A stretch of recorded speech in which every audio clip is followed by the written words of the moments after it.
Hello. From Wonder Media Network, I'm Jenny Kaplan, and this is Womanica. For the past 6 years, we've been telling the stories of women you may or may not know about, but definitely should. This month, we're bringing back our favorite Womanica episodes from across the back catalog.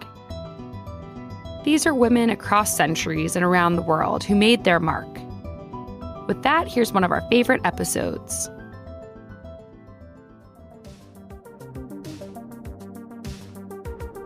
Hello. From Wonder Media Network, I'm Jenny Kaplan, and this is Womanica. October is the perfect time to delve into all things spooky. So this month, we're talking about the women who give us goosebumps. Some are real-life creators of spine-chilling works of fiction. Others are the subjects of frightening folklore. Either way, these scream queens are sure to give you a scare. Today we're talking about a writer whose Gothic work spawned many movies and television adaptations, including the classic films Rebecca and The Birds.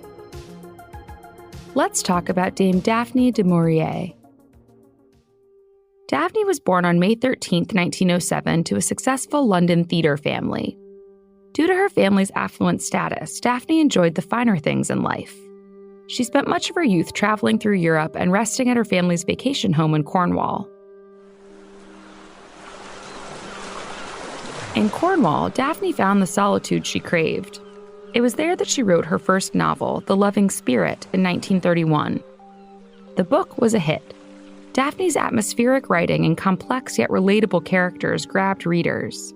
So much so that a young military officer named Frederick Browning traveled to Cornwall to meet the author.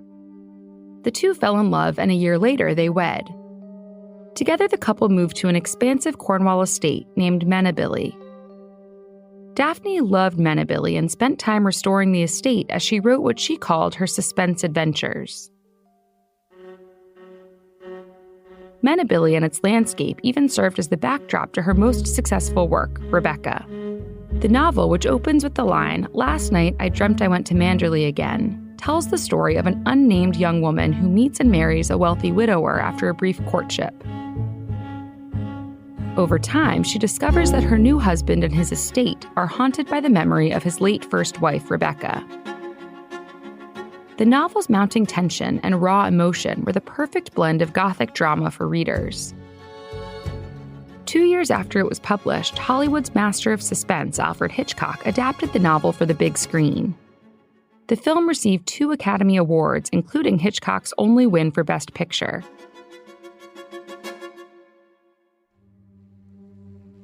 Daphne's ability to blend Gothic motifs into romantic works had readers returning for more. Her novel, Frenchman's Creek, tells the story of an adventurous love affair between an English woman and a pirate. The mystery romance My Cousin Rachel explores female sexuality and power. The adventure thriller Jamaica Inn centers around a young woman who moves into an unsavory inn filled with smugglers. And Hollywood was quick to capitalize on her brand of horror, adapting all these works into films. But Daphne's novels were not the only works to get the silver screen treatment.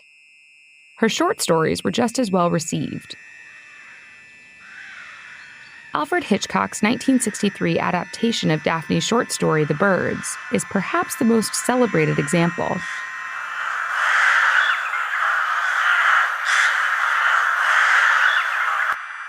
Hitchcock's rendition of The Birds was recognized for its cultural significance and preserved in the National Film Registry by the Library of Congress. Another of Daphne's short stories gave rise to the 1973 thriller Don't Look Now, which explores themes of grief and the supernatural.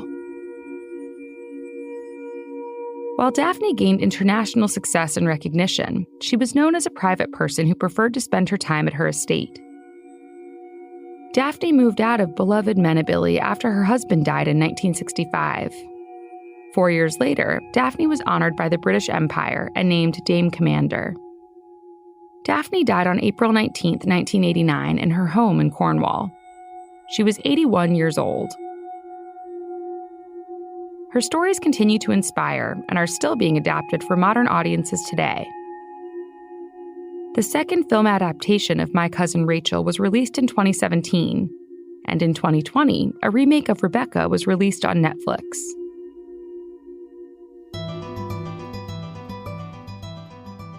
Thank you for listening to this best of episode of Womanica. For more information, find us on Facebook and Instagram at Womanica Podcast.